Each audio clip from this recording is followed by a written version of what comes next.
Chennai super Kings, Mumbai Indians మధ్య జరిగిన మ్యాచ్లో ఓ సరదా సంఘటన చోటు చేసుకుంది. ధోనీ బ్యాటింగ్కి వచ్చిన సమయంలో దీపక్ చాహర్ సరదాగా స్లెడ్జింగ్ చేయడానికి ప్రయత్నించాడు. చెన్నై ఇన్నింగ్స్ చివర్లో ధోనీ బ్యాటింగ్కు దిగాడు. ధోనీ క్రీజులోకి రాగానే అతడి దగ్గరకు వెళ్లిన దీపక్ చాహర్ తమ బౌలర్లను ఎంకరేజ్ చేస్తూ ఫన్నీగా ధోనీని స్లెడ్జ్ చేసే ప్రయత్నం చేశాడు.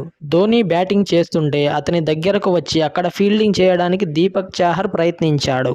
మ్యాచ్ ముగిసిన తరువాత రెండు జట్ల ఆటగాళ్లు కరచాలనం చేస్తుండగా ధోనీ తన బ్యాట్తో సరదాగా చాహర్ను వెనక నుంచి కొట్టబోయాడు. బెదిరిపోయిన చాహర్ వెంటనే ముందుకు పరిగెత్తాడు. ఇది చూసిన ఫ్యాన్స్ ధోనీ, చాహర్ మధ్య మంచి బాండింగ్ ఉందని, ధోనీ నాయకత్వంలో దీపక్ చాహర్ మరింత రాటుదేలాడని ఆనందం వ్యక్తం చేస్తున్నారు. దీపక్ చాహర్ సిఎస్కేతో కలిసి 7 ఏళ్ల ప్రయాణం కొనసాగించాడు. ఐపీఎల్ 2025లో జరిగిన వేలంలో సిఎస్కే జట్టు దీపక్ చాహర్ను రిటైన్ చేసుకోలేదు. దాంతో ముంబై ఇండియన్స్ జట్టు దీపక్ చాహర్ను తమ జట్టులోకి తీసుకుంది.